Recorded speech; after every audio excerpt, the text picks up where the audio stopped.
নতুন ঘাঁটি, উন্নত অবকাঠামো এবং আন্তর্জাতিক মানের প্রশিক্ষণ প্রতিষ্ঠার মাধ্যমে আমরা একটি শক্তিশালী ও সক্ষম বাহিনী গড়ে তুলছি।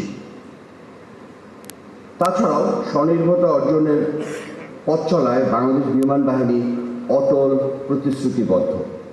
আমরা দৃঢ়ভাবে বিশ্বাস করি যে জাতি নিজ হাতে নিজের শক্তি গড়ে তুলতে পারে তাকে কেউ থামাতে পারবে না। দেশের মাটি ও মেধাকে কাজে লাগিয়ে নিজস্ব প্রযুক্তি, নিজস্ব সক্ষমতা এবং নিজস্ব উদ্ভাবনের মাধ্যমে ভবিষ্যৎ বিমান ও প্রতিরক্ষা সামগ্রী উৎপাদনে সক্ষম হওয়াই আমাদের লক্ষ্য। এই আত্মনির্ভরতার যাত্রা শুধু একটি প্রকল্প নয়, এটি আমাদের দায়িত্ব, অঙ্গীকার ও জাতির প্রতি শপথ। আমরা নিজের শক্তি নিজেই গড়ে তুলব। আকাশ প্রতিরক্ষার দায়িত্বের পাশাপাশি বাংলাদেশ বিমান বাহিনী মানবিক সহায়তা, উদ্ধার অভিযান এবং দুর্যোগ মোকাবেলায় গুরুত্বপূর্ণ ভূমিকা পালন করে আসছে।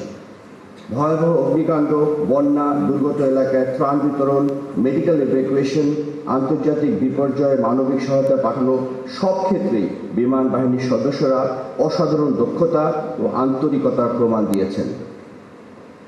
দেশে বিদেশের সংকটে আটকে পড়া নাগরিকদের উদ্ধার এবং জাতিসংঘ শান্তিরক্ষী মিশনে সফল অংশগ্রহণে আমাদের দেশের আন্তর্জাতিক মর্যাদা অনেক বৃদ্ধি পেয়েছে। আমি আপনাদের আশ্বস্ত করছি, বাংলাদেশ বিমান বাহিনী যে কোনো জাতীয় কিংবা বৈশ্বিক চ্যালেঞ্জ মোকাবেলায় সর্বদা প্রস্তুত থাকবে। সম্মানিত মুক্তিযোদ্ধাবৃন্দ, আপনাদের উপস্থিতি আমাদের জন্য গৌরব, অনুপ্রেরণা এবং আশীর্বাদ। আপনারাই আমাদের স্বাধীনতার ভিত্তি, আমাদের শক্তি এবং আমাদের গর্ব। মহান আল্লাহ আপনাদের দীর্ঘায়ু, সুস্বাস্থ্য এবং শান্তিময় জীবন দান করুন।